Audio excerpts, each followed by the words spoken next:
My initial idea was to create full products which suited each generation that I was targeting. For example, I created my vegan food tutorial, which appealed to Generation Y and Z. I also created my website, which I found out from research, which appealed to Generation X, and the Vegan Made Easy app, which appealed to Generation Y and Z, and also my booklet, which appeals to all three generations. This is a website that I created.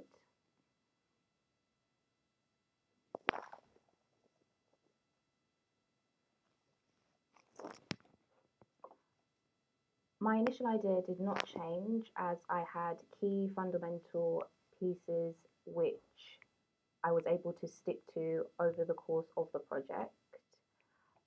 My I followed the schedule, which helped me be more organized and approach my project more calmly. I used this as a mini calendar as I was able to place in what I was doing on each day. For example,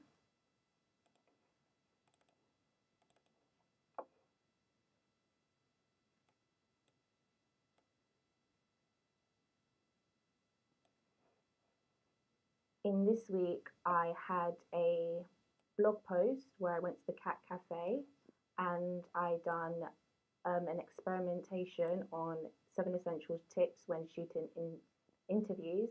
And I went to the design museum with another pair of mine where we looked at typefaces and a range of things which helped me create my booklet.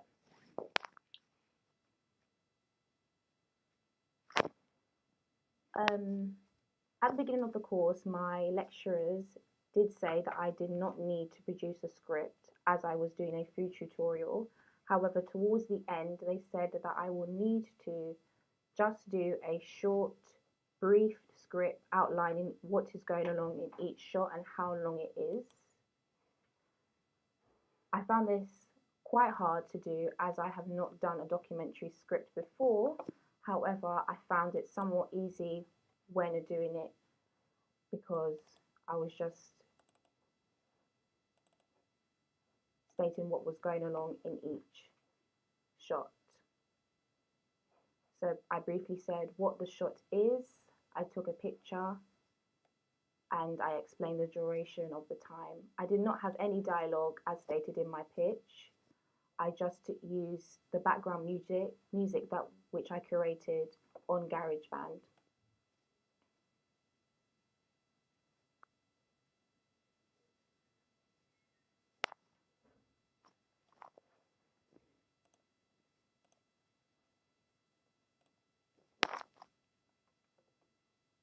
Overall, I done a lot of visual primary and secondary research, which helped me develop my project idea successfully. I looked at geographical information using Google Trends.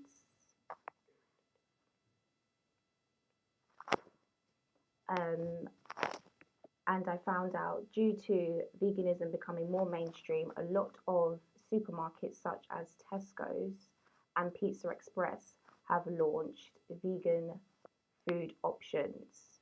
And this research helped me find out that veganism is expanding more and more and more.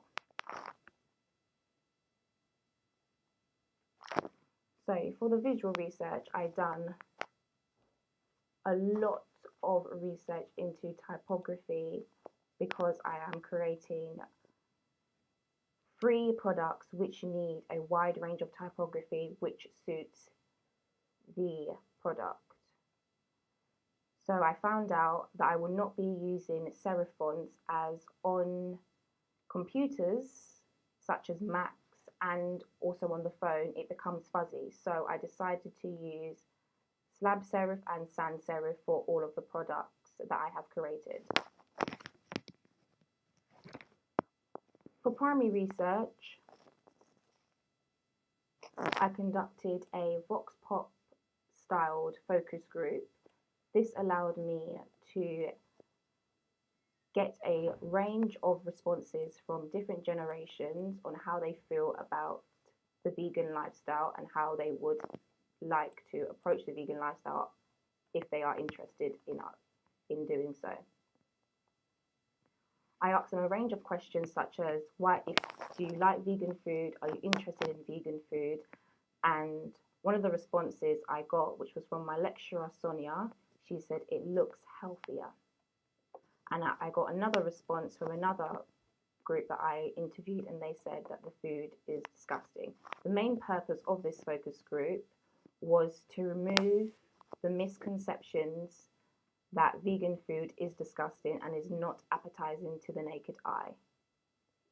I found this research helpful as this enabled me to develop my project further, and I wanted to see each generation's thought on veganism and how they would react to the kidney beans and the avocado found in the brownie.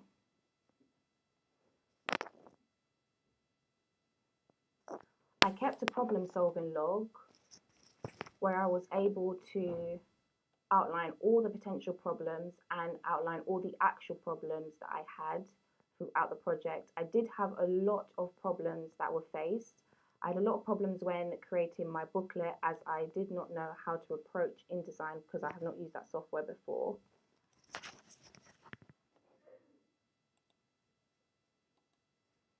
And I did have some problems with the app design, as the app price for placing the app product on iTunes will be $79.99, and that will be up for the duration of the year. This also will take 3 to 7 days to go on the App Store, as they need to review it to see if it's suitable to go on there.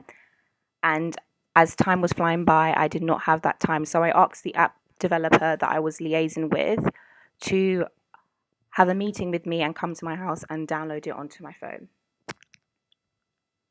I found this successful as I was able to clearly evaluate and also find solutions to the problems that I was faced with. This also helped me work on my critical thinking skills and my problem solving skills as well.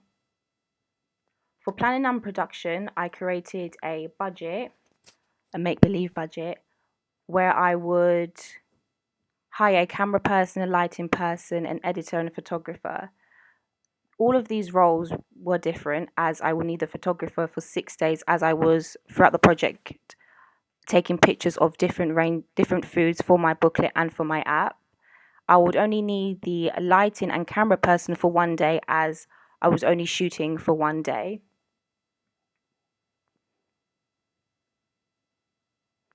As I said before, I created an employee logbook where I was liaising with the app developer on all the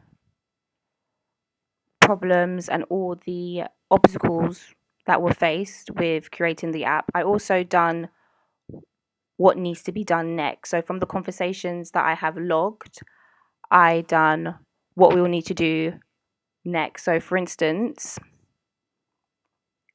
this conversation that we had, I needed to research into typefaces for the app, as I already gave him the wireframes that he can work from to create the app. And what the app developer needed to do was research into coding and create a layout from the wireframes that I gave him. Throughout the course, I done a wide range of experiments which helped me explore a wide range